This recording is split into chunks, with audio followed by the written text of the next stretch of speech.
Bonjour, on se retrouve aujourd'hui pour continuer nos formules de dérivées de 5e secondaire. En fait, je vais m'attarder ici sur la composition de fonctions et vous montrer que peut-être, au lieu de voir la formule générale, vous avez adapté cette formule à différentes situations spécifiques. Alors, pour commencer, mais bien sûr, toujours, les conditions de distance sont respectées. On ne va pas s'attarder sur les domaines ici. Et le symbole f de x pour la fonction nommée, qui représente une fonction quelconque, est bien sûr choisi comme étant une fonction dérivable.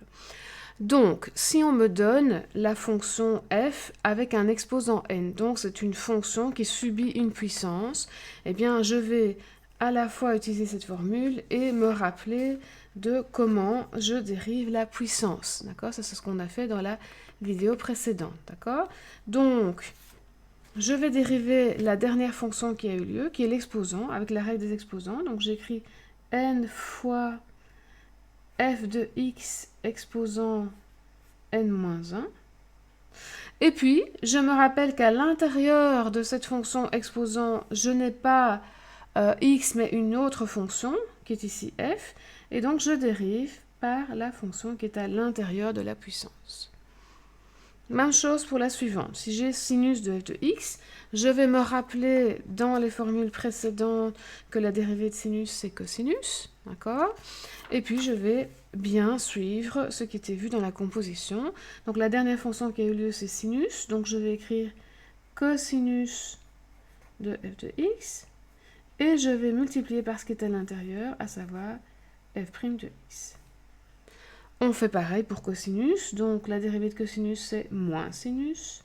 Je ne change rien à l'intérieur, et puis je fais fois la dérivée de ce qui était à l'intérieur. Même chose pour tangente, je sais que je vais avoir au dénominateur cos carré de ce qui est à l'intérieur de tangente, et au-dessus, je vais multiplier le 1, qui est normalement présent, par la dérivée de la fonction f. Je n'ai pas mis cotangente ici, parce que déjà, elle n'est plus très souvent vue, mais vous avez compris le principe. Si par hasard, ça n'est pas clair, n'hésitez pas à poser vos questions dans les commentaires. Et enfin, la fonction racine. Donc, je vous rappelle qu'en fait, la racine, c'est l'équivalent d'un exposant, mais qu'on a pris le détail, mais qu'on retient la forme finale. Donc, ici, on va écrire 1 sur 2